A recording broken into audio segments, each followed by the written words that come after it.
ऐसे ही एक दिन पॉलिटिकल साइंस की एक विद्यार्थिनी आ गई। मैंने उससे कहा, बेटा पॉलिटिकल साइंस या राजनीति शास्त्र मुझे लिख के दिखा दो। यकीन मानिए हिंदी और अंग्रेजी दोनों की वर्तनी में इतनी त्रुटियां थी कि मैं स्वयं शर्मिंदा हो गया।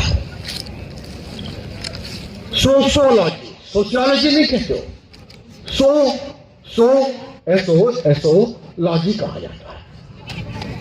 ये मेरे विद्यार्थी है। मैं तो सोचा था कि ये जब सड़क पे चलेंगे मेरे विद्यार्थी इस विश्वविद्यालय की डिग्री लेकर, तो कहा जाएगा कि ये उसी विश्वविद्यालय के हैं जहाँ पे HSC लाइसेंस होता है। मेरी निराशा का और पराकाष्ठा सुनिए। एक बच्चे से मैंने गलती से पूछ दिया, अयोध्या आजकल क्यों बहुत मशहूर है। 50-60 लड़के मेरे कमरे में, कुछ ने शराब भी पी रखी थी। शर्मिंदा हूं मैं इस बात से। मैंने उसे बिठा भी लिया था, परंतु मैंने छोड़ दिया क्योंकि नाम तो मेरा ही खराब होगा, विश्वविद्यालय का ही खराब होगा। मैं उन रम की फैक्ट्रियों को जानता भी हूं, पहचान भी रहा हूं, जो इन घोड़ों को रम पिला के भेजते हैं।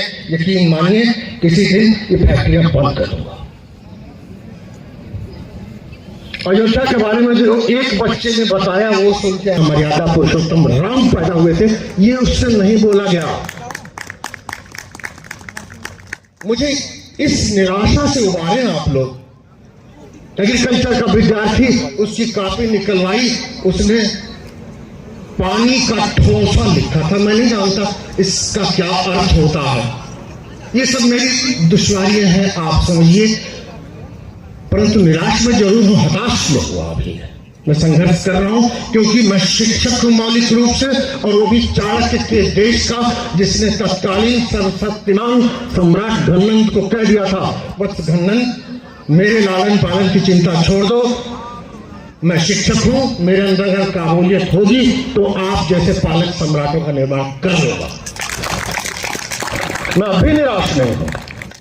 मैं इस पीढ़ी को जगाने आया हूं क्योंकि मैं सौभाग्य से उसी प्रांत अवध से आता हूं जहां मर्यादा पुरुषोत्तम राम के मर्यादावादी कवि ने बहुत खूबसूरत लाइनें लिखी हैं।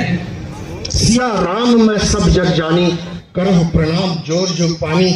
मैं अपने इस एक एक भटके राम और सीता में उसे ही तलाशने की कोशिश कर रहा हूं। मेरा सहयोग कीजिए प्लीज। पढ़ना शुरू कीजिए, नारा ये दीजिए, फेल करना बंद करो की बजाय ये कहिए कि पढ़ना लिखना शुरू करो। अगर कोई मेरा शिक्षक नहीं पढ़ाता है तो मेरे पास आइए। I see that how he is not teaching. अगर वो नहीं पढ़ा सकेगा तो मैं आऊंगा, मगर कहिए तो सही।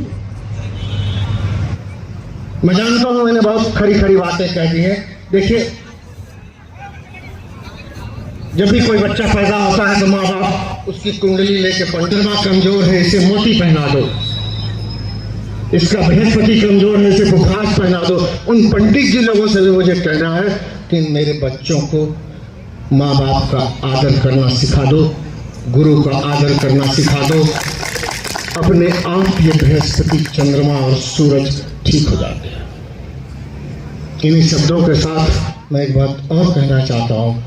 देखिए, एक समय था जब ये कहते थे किसी भी शरीर में तमाम गुण होते हैं, देव गुण, राक्षस गुण, दानव गुण सब रहते हैं। एक समय ये था कि जब कहते थे देव और दानव अलग अलग लोकों में रहते हैं। था भी सतयुग की बात कर रहा हूं मैं। उसके पश्चात एक युग आया त्रेता, फिर ये दोनों गुण एक ही लोक में रहने लगे। उदाहरण है मेरे पास राम और मर्यादा पुरुषोत्तम श्री राम। उसके बाद अगला युग आया द्वापर। उस युग में देव और दानव, राक्षस और मानव एक ही कुल में रहने लग गए। उदाहरण है मेरे पास भगवान श्री कृष्ण और कंस का, युधिष्ठिर, धर्मराज और दुर्योधन का।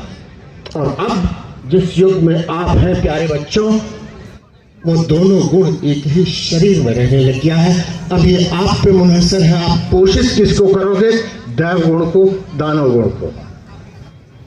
देखिए, रोज हमारा यशस्वी नेतृत्व, चाहे वो केंद्र का हो चाहे वो प्रदेश का हो, बड़ी शानदार होना पड़ेगा। इसीलिए मैं आपसे पुनः हाथ जोड़कर विनती करता हूं, मुझे और भी तरीके आते हैं, कृपया पढ़ना लिखना शुरू कर दीजिए। धन्यवाद।